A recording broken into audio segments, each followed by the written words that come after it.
Hi there. Welcome to the Biz Communication Show. I'm your host, Bill Lampton, the Biz Communication Guy, bringing you communication tips and strategies that will boost your business because my guest and I will share winning words and ways with you.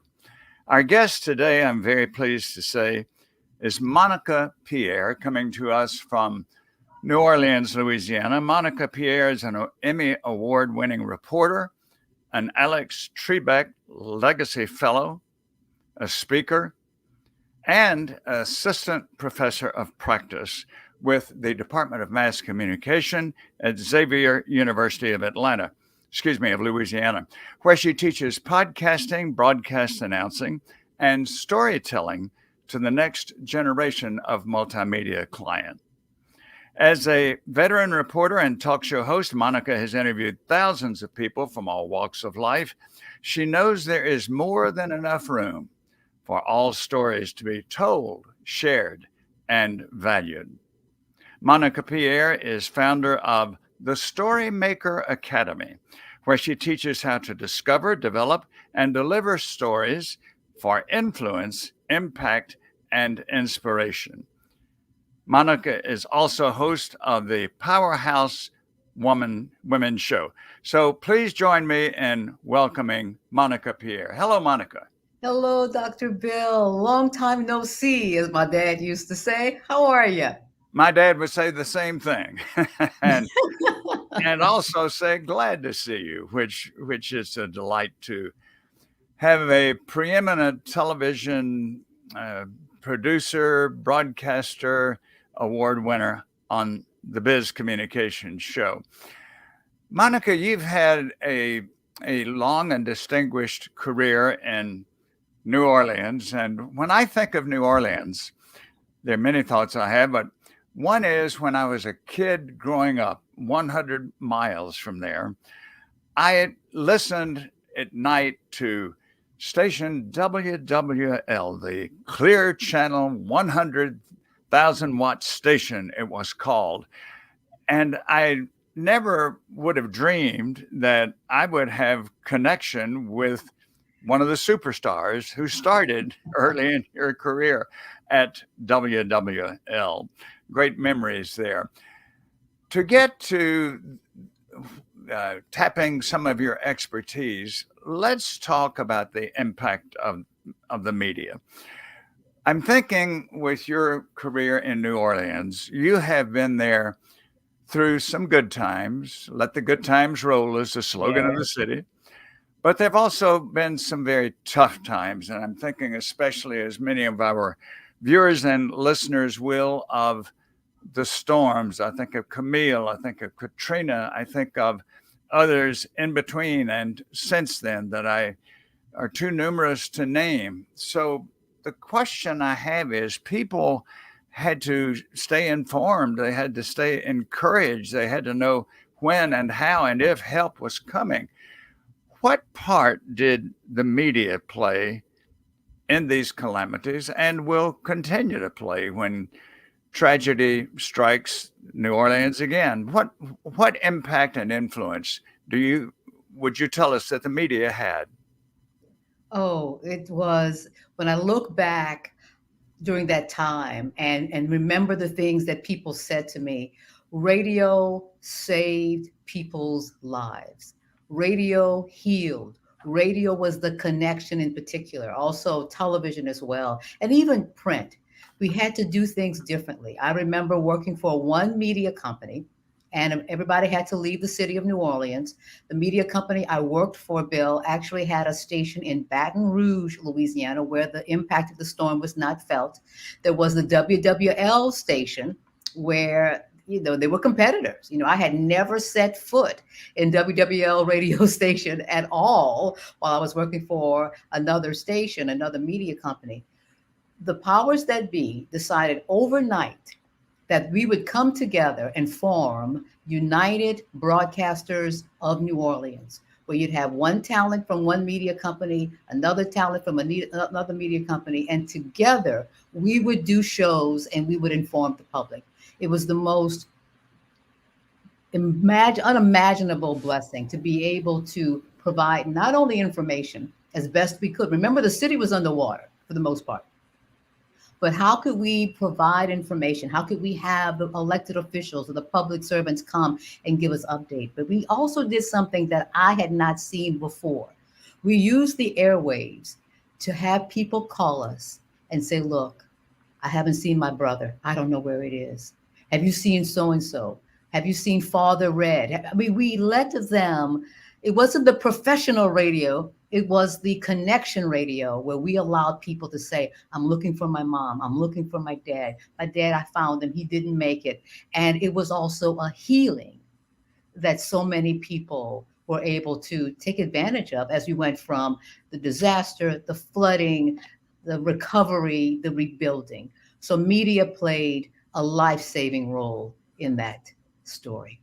It's great that those of you who had been working separately formed a team, and that team was vital to bringing that information and to helping people find their loved ones, their friends, their colleagues. I had well, actually, two encounters in a tornado when I lived in Athens, Georgia, and was teaching at the University of Georgia. Twice within 60 days, tornadoes hit my neighborhood and another neighborhood. I can recall so clearly that this, Monica, was long before the Weather Channel. So it was decades before we got warnings of what was coming. What got us through it?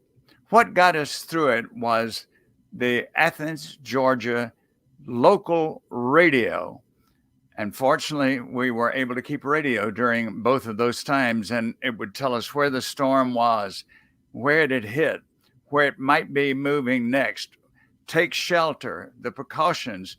So I have experienced that myself.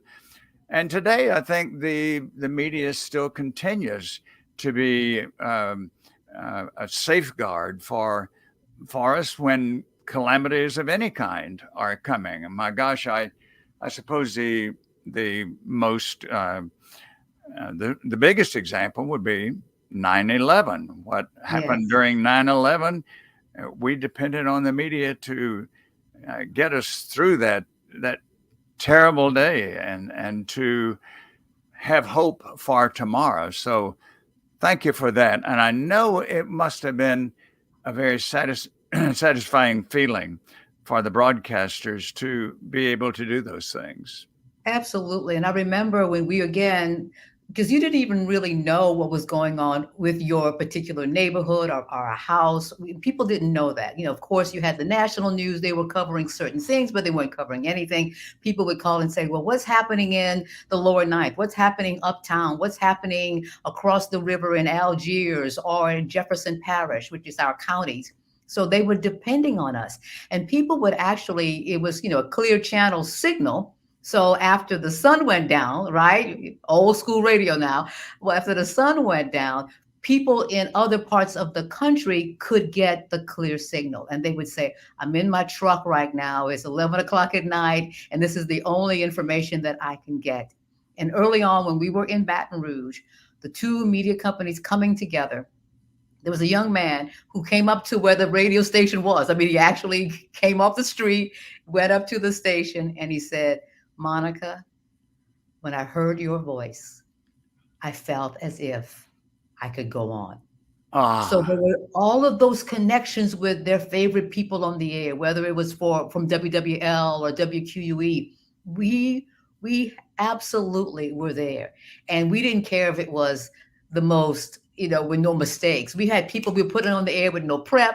We just had to say, "Okay, council member. Okay, governor. Okay, whomever. Give us the latest. Give it to us straight." And we were able to do that. And that young man, and even to this day, people will come up to me and say, I loved you on the air. You made a difference. You are our lifeline. And I really believe people said that in all sincerity. of all the awards that you have won as a top level broadcaster, and my guess is that that tops any award that you've ever won, to know that Absolutely. you To made a this day. life-saving and life-changing difference for people. Yeah. We're going to It talk was more hard about, work. It was hard work to rebuild. It was hard work to figure things yes, out and make decisions. So yes, so when people felt that they could go on, that no statue, no Emmy comes even close. that's right. I have another question we're going to discuss about the media. Be back in just a few seconds. Do you wish you felt confident about giving speeches? Do you want to deal with difficult people constructively? And what about becoming more persuasive in sales? Then keep listening now to Dr. Bill Lampton. He spent 20 years in management, so he knows the communication skills you need for success. I urge you to call the Biz Communication Guy today for a no-cost but very valuable 30-minute discussion about your communication challenges. Call now, 678-316-4300. Again, that's 678-316-4300.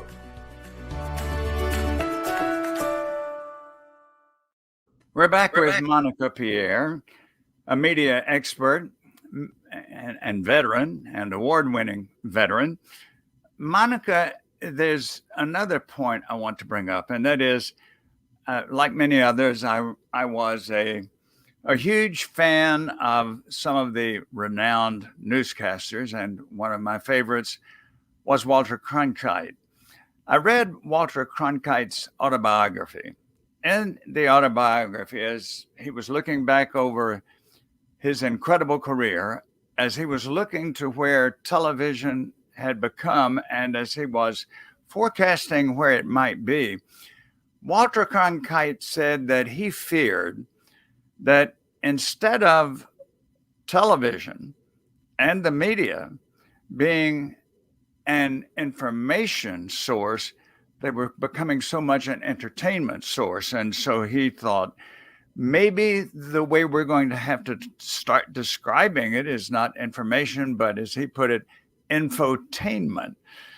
I'd like to know, and I'm sure our viewers and listeners would like to know, what's your reaction to that? Was he on target? To what extent has that happened? And what are the benefits or the liabilities of that? He absolutely on target. And I used to watch him as well. My mother was she should have been the reporter. She loved news. She followed everything. But he absolutely correct when he did see that it was shifting, and it was the delivery of how we would do it. It just couldn't be, here are the facts, here's the story, unvarnished. We had to figure out how to package it so people would pay attention. So my concern has always been, are we giving people what they really need, or just are we giving them what they really want? And then sometimes that changes from time to time. The challenge is to figure out how we can honor where people are. The truth is, many people don't have the bandwidth or the attention span to get it where it's just, let's go for the long view, let's make sure that people get everything they need. So how do we present it, give them the information, but also give it to them in the way that they can digest it? And oftentimes it's very, very challenging. People say they want good news, but they don't watch it. You know, they say they would like something really, really fun and make them feel good, but then at the end, they want to know what's going on, and whether or not we're divisive in this country. We can have a conversation about that as well. But our goal, particularly those of us who started out one way, now we're having to adapt to how people are receiving their news, how they want their news, and how we continue to make sure, but you still need to know certain things. So I don't have the complete answer, but because I do teach at Xavier University here in New Orleans, I've had to stop saying, well, in my day, we did it this way, and figure out how can we give them what they need and also give them how they want it delivered without dumbing it down to the point where you still aren't informed, because you still, at the end of the day, need to be informed as well as engaged or entertained. Well said. I suppose, one of the illustrations of how we have moved from extended news to news that's more compacted and mixed in with entertainment. I don't remember the exact figures, but I do remember that, let's say, when you started in television and you were interviewing someone, a local political figure, or religious leader, or civic leader, you might come up with a sound clip, a video clip of maybe 5 to 7 minutes. It would be more like what, 45 seconds now, maybe. Yeah. It'd be very, very short, and including the whole setting up of the soundbite or the clip. So yes, and people just don't have a lot of time. There's distraction that we've just coming to the point though, even though we're on our phones a lot, it's all quick, it's all fast. So you want to make sure they have it. And what's the most impactful things can you deliver in that 45 seconds or that minute and a half or whatever it is? Because no one's going to stick with it for 10 minutes, 30 minutes, even podcasts. What's the sweet spot for podcasts? We could teach a whole lot in 2 hours, but who's going to sit through a 2 hour podcast?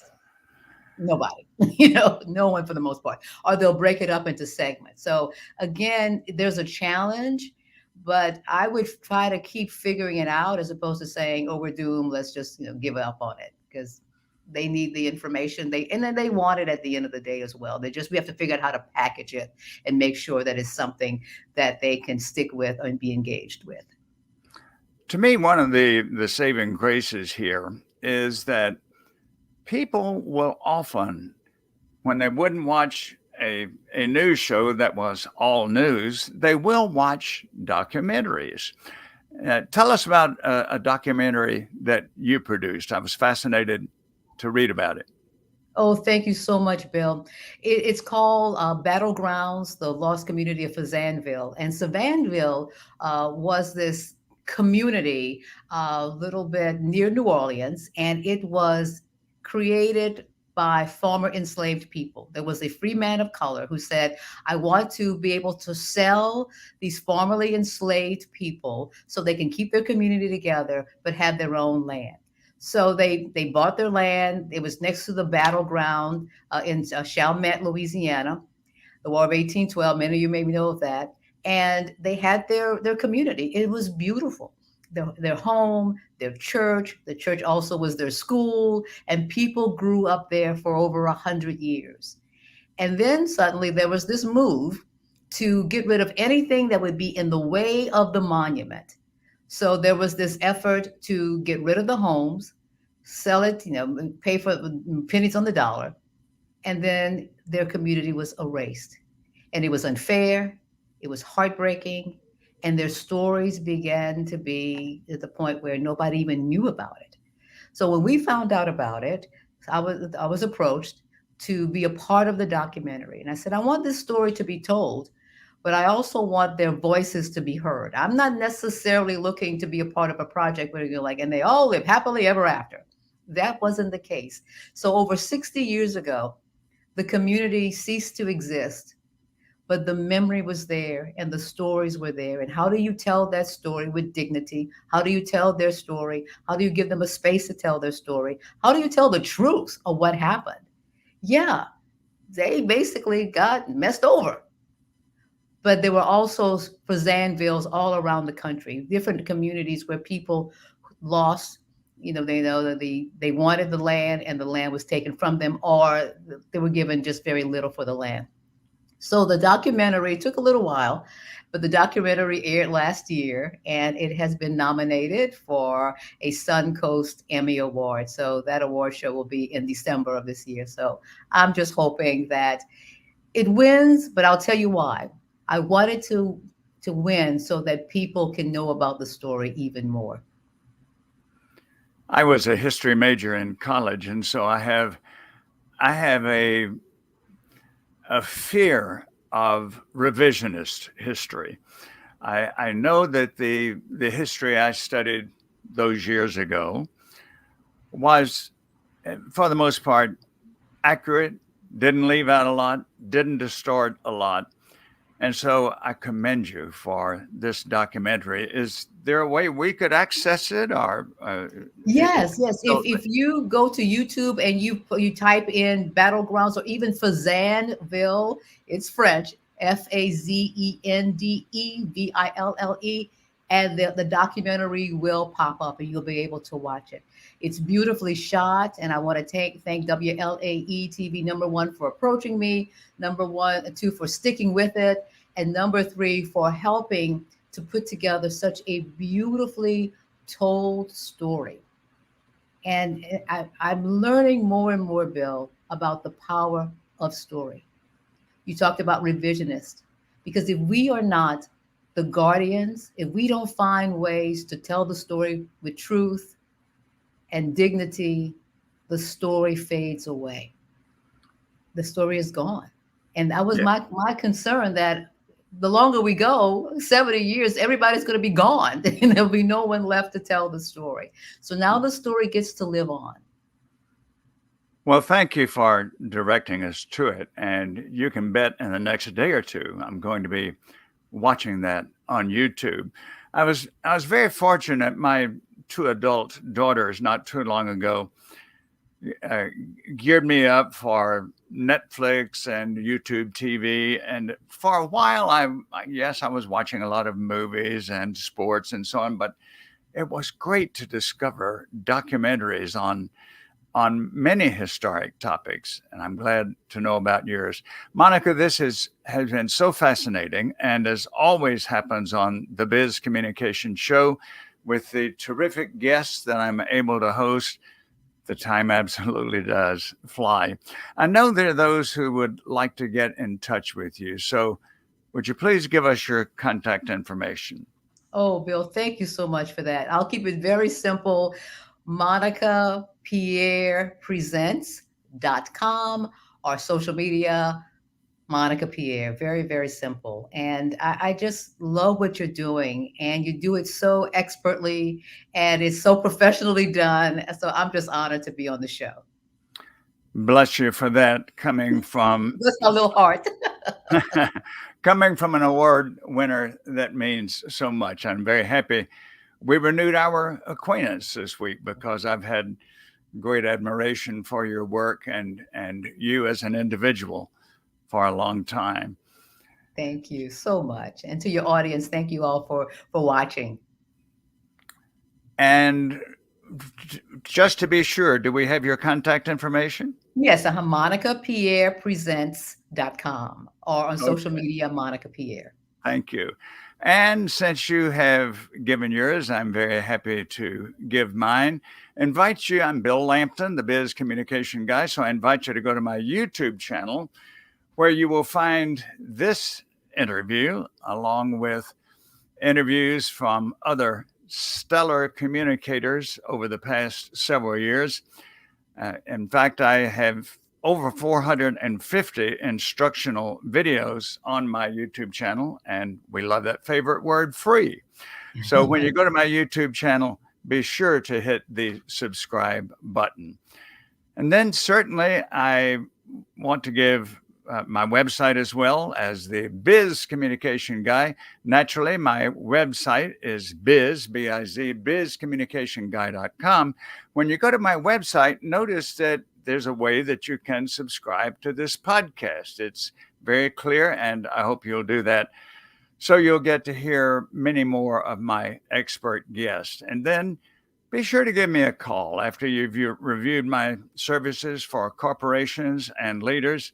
Give me a call at 678 316 4300. Monica, this again has been informative, so fascinating, so helpful.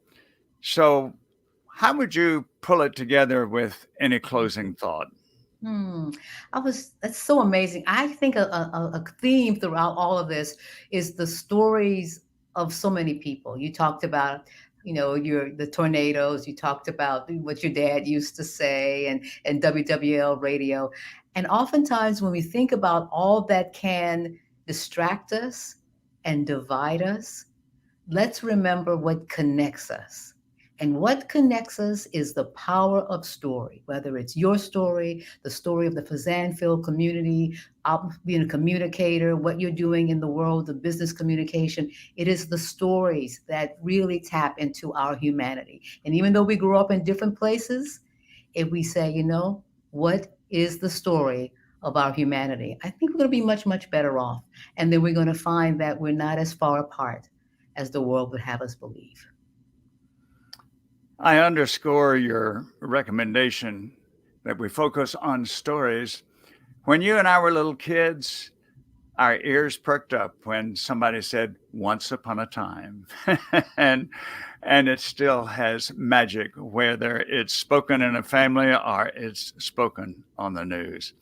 Again, thanks so much to Monica Pierre for being with us. Thanks to you who joined us on the video portion and on the podcast portion. We want you to be with us for the next edition of the Biz Communication Show so that you can learn winning words and ways that will give you tips and strategies that boost your business. I'm your host, Bill Lampton, the Biz Communication Guy.